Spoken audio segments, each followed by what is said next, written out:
समाजामध्ये काही अत्यंत विकृत मनोवृत्तीची माणसं असतात बरं का. आणि ही मंडळी दुसऱ्याचं नुकसान करणं, दुसऱ्याचं वाईट करणं आणि स्वतःचा स्वार्थ साधणं याच्यासाठी काहीही उपद्व्याप करायला तयार होतात. आणि दुसऱ्याचं वाटोळं करण्यासाठी मग आपलं जरी वाटोळं झालं तरी करायला ही मंडळी पुढं मागं बघत नाही. आणि अशाच पद्धतीची घटना जी घडलेली आहे नागपूरमध्ये. नागपूर या ठिकाणचं कळमना हा जो भाग आहे, तर ती जी गाव वस्ती आहे त्या परिसरामध्ये राहणारा एक व्यक्ती आहे. त्याचं नाव आहे गुड्डू छोटूलाल रजक. आता याचं वय साधारणपणे 45च्या आसपासचं आहे आणि हा मोलमजुरी वगैरे करतो आहे, त्या भागामध्ये राहतो आहे. याला 3 मुलं आहेत. त्याची थोरली मुलगी आहे, तिचं नाव आहे माही, हिचं वय साधारणपणे 16 वर्षाचं आहे. त्यानंतर दुसरी मुलगी आहे जिया उर्फ खुशी, तिचं वय साधारणपणे 10-12च्या आसपासचं आहे. आणि एक मुलगा आहे, त्याचं नाव आहे गौरव, याचं वय साधारणपणे 10च्या आसपासचं आहे. तर अशा पद्धतीनं वडील आणि 3 मुलं अशा पद्धतीनं तिथं ते राहत होते. पण हा जो गुड्डू आहे त्याची कर्म कहाणी जी आहे किंवा त्याचा पाठीमागचा इतिहास जो आहे तो अत्यंत दुःखद अशा पद्धतीचा होता. म्हणजे हा गुड्डू कष्टकरी आहे, कामगार आहे. आता याचं लग्न झालेलं होतं, त्याचा संसार सुरू झालेला होता. त्या संसारासाठी त्याला बायकोची साथ मिळालेली होती. दोघंही कामावरती जायचे, दिवसभर काम करायचे आणि खाऊन पिऊन ही मंडळी सुखी होती. कालांतराने त्यांना 3 मुलं झाली. सगळं काही सुरळीत चाललं होतं, संसार आनंदाने चालला होता, घराचं अगदी गोकुळ झालेलं होतं. पण पती आणि पत्नी यांच्यामध्ये वाद होत होते आणि गुड्डू जो आहे म्हणजे नवरा जो आहे तो त्या बायकोला प्रचंड त्रास देत होता, तिला छळत होता आणि ती बिचारी याचा मार सहन करत होती, याचा छळ सहन करत होती. आता पती आपल्याला त्रास देतोय हे तिनं तिच्या नातेवाईकांना सांगितलं. त्यानंतर त्या नातेवाईकांनी या पतीला समजावण्याचा प्रयत्न केला, त्याला नीट समजून सांगितलं, बाबा 3 मुलं आहेत आपली, तू कशाला मारहाण करतो किंवा कशाला त्रास देतो वगैरे वगैरे.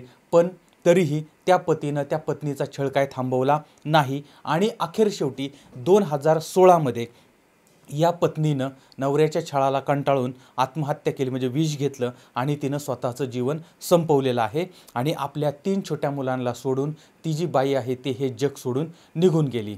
आता या 3 मुलांची जबाबदारी जी आहे ती त्या गुड्डूवरती आली, त्या पतीवरती आली. आणि आता त्यांची थोरली मुलगी जी आहे ती कळती झालेली होती, हाताखाली आलेली होती आणि ती मुलगी घर सांभाळत होती, स्वयंपाक वगैरे करत होती आणि बाकींच्या भावंड जे आहेत त्यांचंसुद्धा ती बघत होती.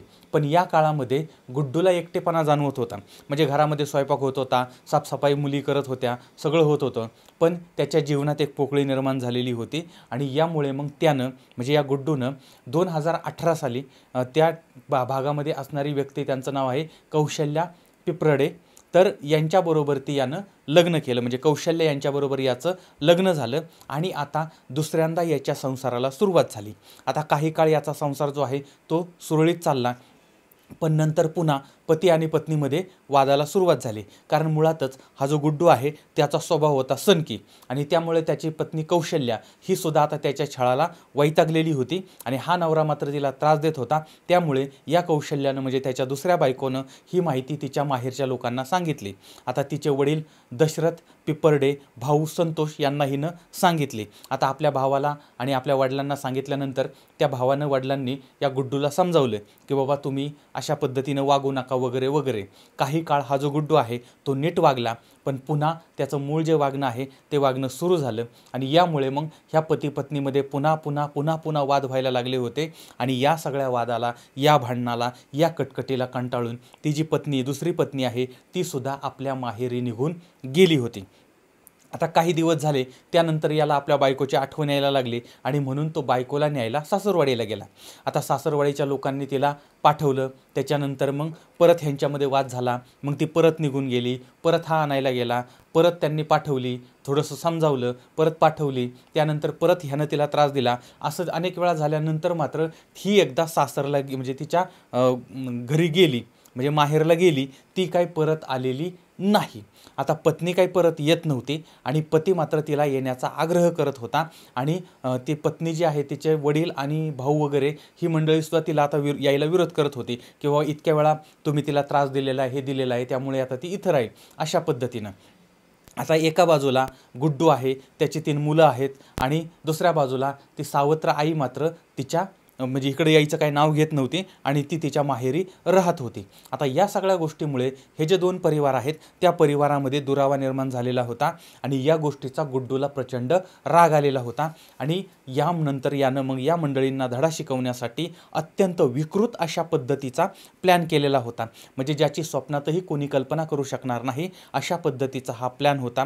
आता याच्या डोक्यातून कल्पना बाहेर पडायला लागल्या आणि त्यानं प्लॅन करायला सुरुवात केली की ज्यामुळे बायको माहेरी येईल आणि जर समजा ती म्हणजे माहेरवरून सासरी येईल आणि जर ती आली नाही तरी पण त्या माहेरच्या लोकांना आपण धडा द्यायचा आहे. एवढंच नाही तर बायकोचा भाऊ आणि बायकोचे वडील यांना किंवा सासरे किंवा ते सगळी जी मंडळी आहेत त्या मंडळींना असा काही धक्का द्यायचा की ज्याची कुणी कल्पना केली नसेल. आणि अशा पद्धतीनं एकदम विकृत अशा पद्धतीचा प्लॅन यानं सुरू केलेला आहे. आणि यासाठी यानं अनेक दिवस विचार केला आणि अनेक टी व्हीवरच्या मालिका बघितल्या, अनेक वेगवेगळ्या पद्धतीचे प्लॅन केले. आता असं केलं तर काय होईल, तसं केलं तर काय होईल, सगळ्या बाजूनं त्यानं विचार केला, सगळ्या पद्धतीनं त्यानं विचार केला आणि त्यानंतर त्यानं असा प्लॅन केला याच्यामध्ये सगळी सासूरवाडी जी आहे तिला लटकवायचं आणि आपल्यावरती कुणाचा संशय आला नाही पाहिजे, साप मेला पाहिजे, काठी तुटणार नाही याची काळजी घेतली पाहिजे. आणि याचा फायदा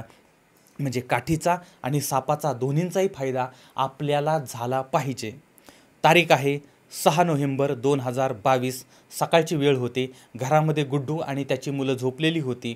पण या बापानं सकाळी पाहिलं की त्याची थोरली मुलगी माही हिनं गळफास घेऊन आत्महत्या केलेली आहे आणि तिचं प्रेत जे आहे ते लटकतं आहे. आता या बापानं आरडाओरडा करायला सुरुवात केली. आजूबाजूच्या लोकांना बोलवण्याचा प्रयत्न केलेला आहे, मुलीला वाचवण्याचा प्रयत्न केला आहे आणि त्यानंतर लोक वगैरे जमलेली आहेत आणि कळमना पोलीस जे आहेत त्यांनासुद्धा कळवण्यात आलं आहे. पोलीससुद्धा या ठिकाणी पोहोचलेले आहेत. 16 वर्षाच्या मुलीनं स्वतःचं जीवन स्वतःच्या हातांनी संपवलेलं होतं. आता पोलिसांनी त्यांची जी कायदेशीर प्रक्रिया आहे त्या प्रक्रियेला सुरुवात केलेली होती.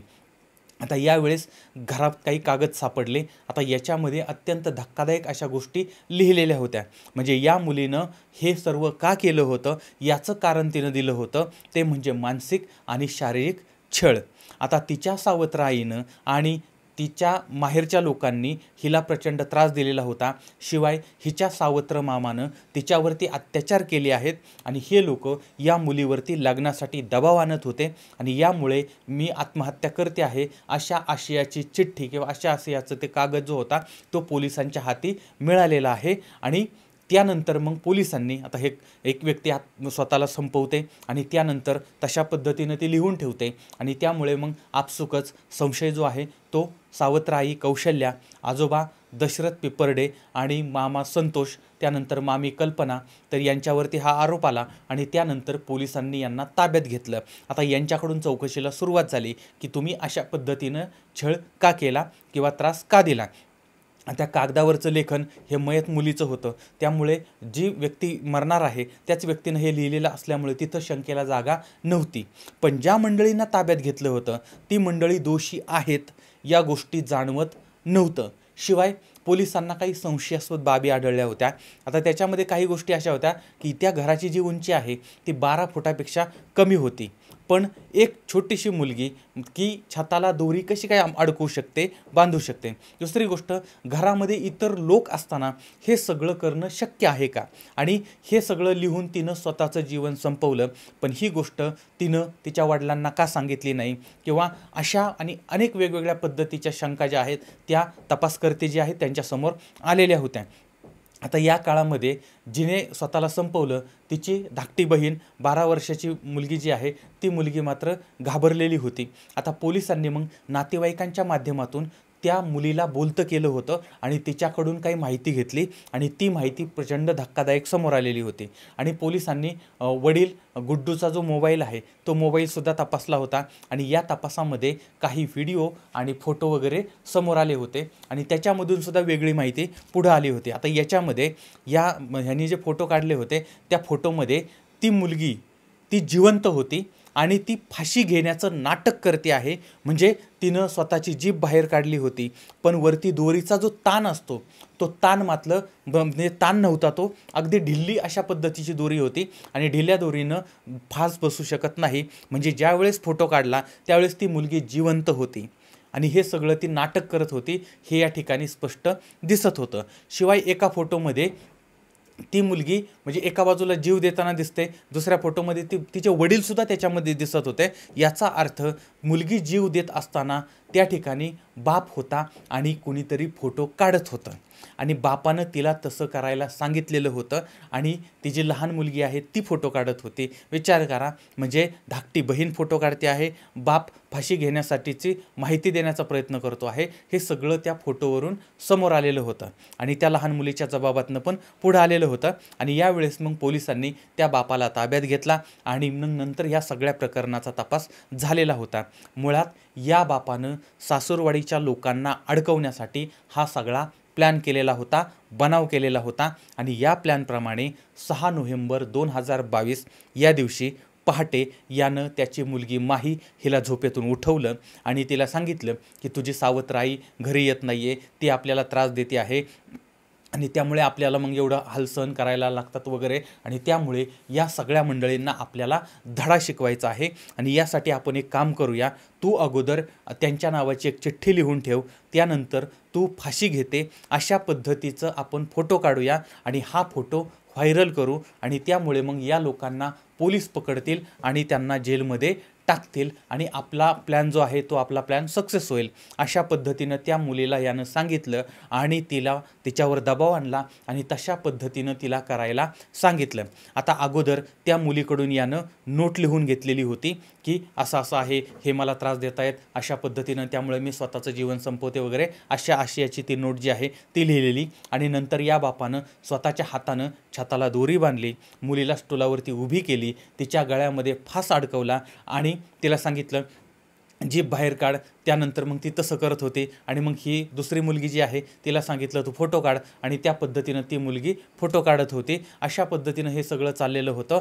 पण हे सगळं असताना त्या बापाच्या मनामध्ये मात्र वेगळाच प्लॅन होता. मुलीनं गळ्यामध्ये फास अडकवलेला होता, ती स्टुलावरती उभी होती आणि हीच संधी त्या बापानं साधली आणि त्या स्टुलाला लाथ मारली. ती मुलगी त्या दोरीला लटकलेली आहे आणि लहान मुलगी हे सगळं बघून घाबरलेली आहे आणि माही जी आहे तिनं स्वतःला वाचवण्याचा प्रयत्न सुरू केलेला आहे. बापाला ती विनंती करते आहे आणि लहान मुलगीसुद्धा म्हणजे तिची लहान बहीणसुद्धा त्या बापाला विनंती करते आहे की तिला वाचवा म्हणून.